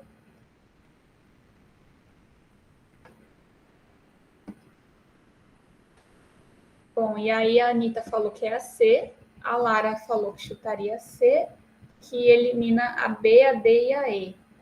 E se for a B, eu me revolto. Sim, tá certo. A questão certa é a C. Essa teoria da mais-valia é do Karl Marx. Karl Marx. Opa, Karl Marx, eu imagino que vocês tenham estudado ele em sociologia, né, e em história geral também, o Karl Marx entra. Na verdade, acho que pode ser a teoria do Marx entra em várias disciplinas, por ser muito importante, assim, teve muita importância para o entendimento assim do mundo das ciências humanas.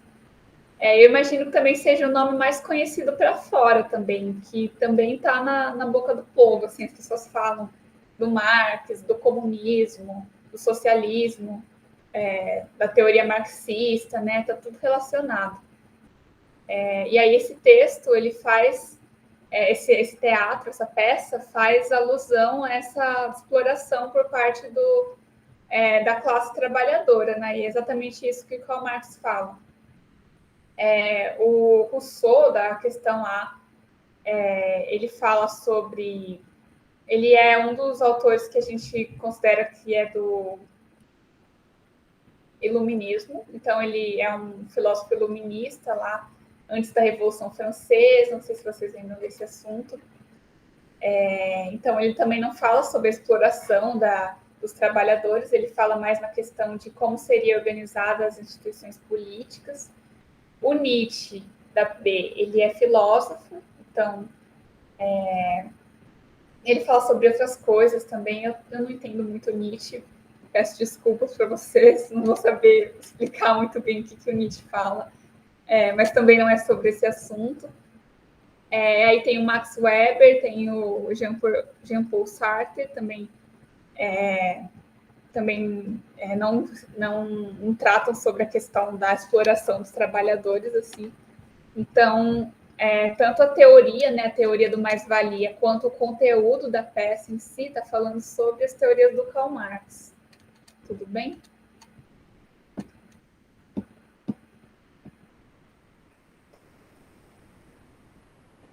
E não é a B, Lara, não precisa se revoltar. Ufa. Vocês têm alguma dúvida? Tudo certo essa questão? Ótimo.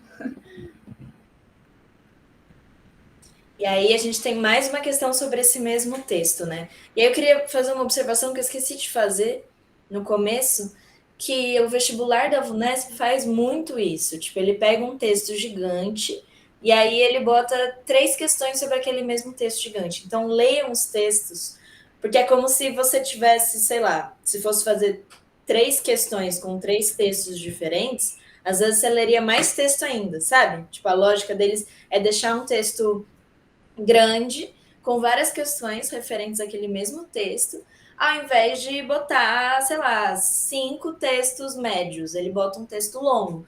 Então, assim, tenham paciência, leiam o texto. Algumas das questões não são de interpretação geral do texto, ou seja, você não precisa sacar a ideia total, ele vai pegar um trechinho. Por exemplo, essa questão aí que eu vou ler, ela vai pegar um trechinho. Agora, a primeira questão, você precisa entender o texto inteiro, né? Porque ele basicamente está falando disso, né? Aquela peça. Que os trabalhadores, eles produzem até o canhão que aponta para eles, né?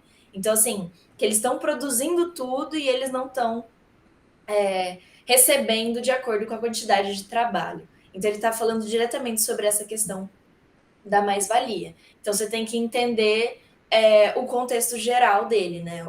Qual é a ideia geral. Agora, nessa segunda questão, ela vai falar de trechos, né? Ela vai pegar trechos específicos e pedir para a gente entender qual que é esse trecho que tem um exemplo de eufemismo.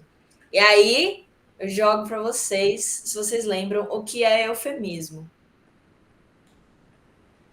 Aula passada eu perguntei isso e me responderam, então eu espero que respondam dessa vez, vai. Valendo. Eu lembro, tia. Inclusive, amei a aula.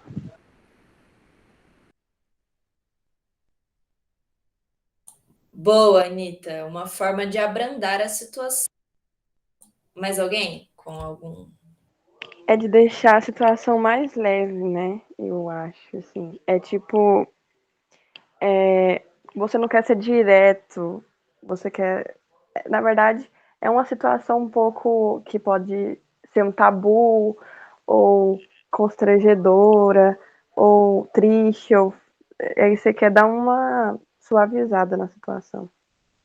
Sim, gente, perfeito. Ai, eu fico tão feliz quando vocês respondem conceitos que eu dei já em aula. Eufemismo é isso, não vou nem acrescentar nada porque tá perfeita a definição de vocês. E daí ele tá pedindo, dentre esses 5 trechos, qual que teria um eufemismo. E aí, para isso, né, o que a gente fala sobre apreensão e compreensão de sentido, para isso a gente teria que compreender um contexto meio que externo ao texto, para entender isso daí. A gente já vai entender por quê. Então, eu vou ler as alternativas, né? Fizemos os canhões que vão nos apontar. E aí ele está sublinhando a palavra que seria um termo eufemista, que seria o termo que usa o eufemismo. Então, fizemos canhões que vão nos apontar. Esse apontar é um eufemismo? Ou não conhecemos a espuma do mar. Conhecemos é um eufemismo? Ninguém sabe nosso nome. Sabe é um eufemismo nesse caso? A paga vem depois que a gente morre. Morre, tá sendo eufemista? Tá falando mais suave o termo ou não? Ou a última, fizemos a Bastilha onde fomos morar. Esse morar, referente a morar na Bastilha, é um eufemismo? É complicadinho, assim, mas se vocês lerem com atenção, aí a Lara falou que é a letra E, a Anitta falou que é a A ou a E. É tipo assim, a minha dúvida é mais porque, por exemplo, fizemos esses canhões que vão nos apontar. Tipo, tá, o canhão aponta, mas ele não só aponta, ele mata. Então, né, tipo assim, poderia ser um eufemismo. Mas aí também poderia ser porque fizemos a Bastilha onde fomos morar. Não é tipo morar. Bastilha é o lugar onde fica prisioneiro. Você vai ser preso. Você vai morar lá, porque é o lugar onde você vai residir. Mas não é uma casa, assim, o teu lar, o teu conforto. Não, é uma prisão. Boa. Minha dúvida seria nesse caso. Muito bom, muito bom, muito bom, muito bom, muito bom. Alguém mais tem alguma coisa a falar? Eu coloquei por esse motivo mesmo. Porque moradia é um lugar tipo de conforto, uma coisa mais afetiva, é conforto, né? Morar vem conforto, é um lugar que a gente se sente confortável. E aí, a frase anterior dessa palavrinha, quer dizer, as palavras anteriores, tá mostrando tipo um lugar que não tem nada a ver com conforto e uma coisa mais calma, tranquila. Eu liguei a isso, sabe? Porque morar pra mim é tipo um lugar que você se sente confortável. E Bastilha não é isso. Gente, é isso. A alternativa certa é a alternativa E, justamente por isso que vocês falaram, né? Ninguém vai morar flores, flores, flores, glitter na Bastilha. Então, o que é a Bastilha, né? E aí, por isso que eu falei que é importante a gente entender o contexto externo ao texto para responder isso, porque se a gente não faz ideia do que é Bastilha, também não dá para. Talvez dê para responder por eliminação. Mas assim, é importante entender o que é a Bastilha, ou saber mais ou menos onde é que o galo está cantando em relação a isso. Mas o que é a Bastilha, né? Vamos ler o gabarito. Ela foi inicialmente construída para ser um portal de entrada à rua parisiense, ou seja, em Paris, na França, mas é mais conhecida por ter se transformado em prisão desde o início do século XVII ao final do século XVIII. Então, ao afirmar que foi morar na Bastilha, o personagem atenua a ideia de que ficou preso lá e utiliza, portanto, um eufemismo para abrandar a ideia de ter sido prisioneiro. É isso. Eu não tinha pensado no que você falou sobre o apontar dos canhões também poder ser um eufemismo. Eu acho que até poderia ser, mas é que assim, eu acho que um canhão apontando para você já não é brando o suficiente, sabe? Acho que já não é suave a coisa do canhão apontar. Mas talvez, assim, seria a segunda mais certa? Ou a primeira menos errada? Não sei. Eu acho que a frase A não é um eufemismo porque é bem literal essa questão de um canhão apontado. Eu acho que ele só omitiu o fato de que esse canhão, ele, além de apontar, ele vai disparar, né? mas a questão de apontar, ele é bastante literal. Já a Bastilha para morar, isso já não é literalmente, usa uma figura de linguagem, né? É isso, eu concordo. Beleza, gente? Tranquilinha? Cara, vocês são muito rápidas. Quando eu li essa questão, eu fiquei assim, cara, eu não entendi. Aí a Capitu me explicou assim, ai, porque é morar. Eu, tá. Isso era uma coisa que eu penava nos vestibulares, porque eu tenho eu tenho essa velocidade lenta para entender as coisas. Mas é da hora essa questão. É só em humanas que eu sou assim, porque em exatas eu sou uma porta. Eu fui fazer aquele simulado lá, meu Deus do céu, eu saí com a minha autoestima no pé. Eu não sabia nada, porque, gente, matemática, cara, é muito difícil. Eu não entendo essas pessoas que Nossa, eu também. ai, matemática é tão gostoso de fazer. Gente do céu, como? Física também. Deus me livre. Nossa, eu também. Difícil, gente. Bora para a próxima, porque acho que a gente só vai conseguir resolver mais uma. E acho que é uma bem legal, né, Bu? A próxima. É verdade, eu tinha esquecido essa questão. Essa questão é legal. Tem a figura aí do Dom Pedro II, uma charge, né? Tá falando, a charge do Dom Pedro II foi publicada em 1887 como uma. Então, ele pede para interpretar essa charge. Eu acho que eu levei essa foto para vocês na aula, não lembro. Mas eu levei quer dizer, eu não lembro se eu levei, mas essa questão, essa charge, ela fala sobre o final do governo do Dom Pedro II e a crise do Império, né? A crise que o governo dele entrou. E aí, para entender essa questão, ela é super de interpretação, na verdade. Você tem que interpretar e olhar, analisar o que está sendo retratado nessa imagem. Então, o imperador está numa cadeira, dormindo. Dá para perceber que ele é retratado como um idoso, né? A barba e o cabelo dele está bem branco.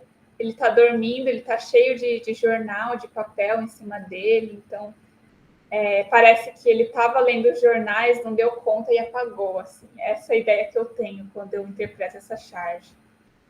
Eu falei na aula? Da hora. Que bom. Então, vocês também interpretam dessa forma, de que ele é retratado como uma pessoa já idosa, que já não dá conta de governar, que vai ler o que está acontecendo no país e não dá conta de acompanhar? Tadinho do Dom Pedro, que dó dele, coitado. Ele só tá tirando uma sonequinha, gente. Deixa o cara dormir, todo mundo dorme. Mas, enfim, a charge dá essa sensação, né, de que ele é uma pessoa que não é capaz de governar um país. Então, tá nesse sentido, assim, de crítica ao Império, né, ao governo de Dom Pedro II. Aí a Anitta e a Lara falaram que a alternativa C, crítica à passividade e à inoperância do imperador em meio a um período de dificuldades no país. É essa questão mesmo, essa alternativa. Até porque a gente viu que esse final do século XIX foi um período de crise financeira, né, de instabilidade política no Brasil. Então, a charge critica essa posição que o Dom Pedro II tomou enquanto o país estava todo conturbado, né?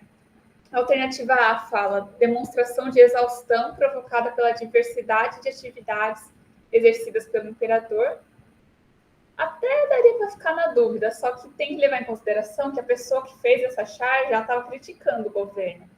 Então, ela não quer só mostrar, ela não quer mostrar, olha como o imperador está cansado. Ela quer criticar o imperador através dessa caricatura. Colocaram o cara dormindo com a boca aberta. Sim, também para caçoada dele, né? Para zoar ele. Acho que então, eu acho que o que poderia excluir a A é o próprio título, assim, que está escrito uma história do Brasil através da caricatura. Tipo assim, não tá falando que é uma caricatura, e daí a gente sabendo, né, o conceito de caricatura, geralmente é tirar sarro de alguma questão e tal. A A, ela estaria séria demais para ser relacionada a uma caricatura, né? Seria, porra, o cara tá realmente exausto, pois ele está exercendo uma diversidade imensa de atividades. E, tipo, não, né? A caricatura tá justamente tirando sarro dessa passividade, dessa inoperância, dessa inabilidade, né? Dessa falta de habilidade para gerenciar o país. Fora que, tipo assim, tem um monte de jornal aqui em volta dele. E, tipo assim, quem tem tempo pra ler jornal não é geralmente uma pessoa super ocupada, que tá cheia de coisa para fazer. É a pessoa que tem tempo. É verdade, tem isso também. E acho que o jornal, assim, se vocês repararem, tá escrito O País.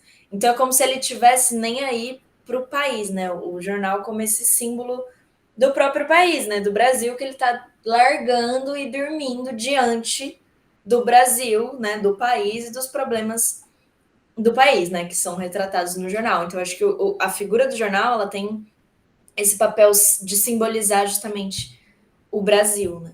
Exato. E dá até a sensação de que parece que ele está entediado quando ele vê o país. Dá essa sensação de tédio também. Por isso a crítica. Uma caricatura que critica mesmo o imperador. A Lara falou que já excluiu a B direto, valorização do esforço do imperador. Realmente, exatamente o contrário que a caricatura mostra. A D, denúncia da baixa qualidade da imprensa monárquica e de suas insistentes críticas ao imperador. Também não está denunciando e criticando a imprensa. A imprensa, né, não tem nada de errado apontado pela caricatura, né? E aí, celebração da serenidade e harmonia das relações sociais no país durante o Império. KKK. Essa também acho que dá para excluir, assim, porque tendo conhecimento, né, desse período, sabe que não era um período de serenidade e harmonia das relações sociais. Então, essa questão ela é fácil, na verdade. Eu não sei se vocês acharam ela fácil. Flores e flores. Então, ela é gostosa, na verdade, porque realmente, num vestibular, cansa ficar lendo texto. Então, quando eu fazia as provas, eu também adorava quando aparecia uma figura, assim, uma foto. Ai, que delícia. Porque fica mais fácil, realmente. Ler cansa no vestibular, né? E essa questão ela é bem gostosinha. Bom, gente, deu meio-dia. A gente tinha selecionado uma questão a mais, mas essa questão a gente deixou para o último mesmo, porque ela não é tão importante assim. Então, a gente já vai encerrar a aula mesmo, né? Se alguém quiser... Se libraram da questão mais chata, do texto mais chato. Sim, a gente deixou ele por último de propósito, porque ele é chatão mesmo.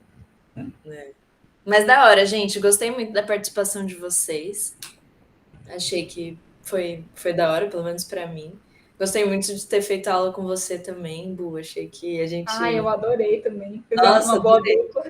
Muito dinâmico, assim, muito legal fazer uma aula em dupla. Nunca tinha feito isso. Sim, eu vou encerrar a gravação, então. Depois a gente conversa por fora da gravação.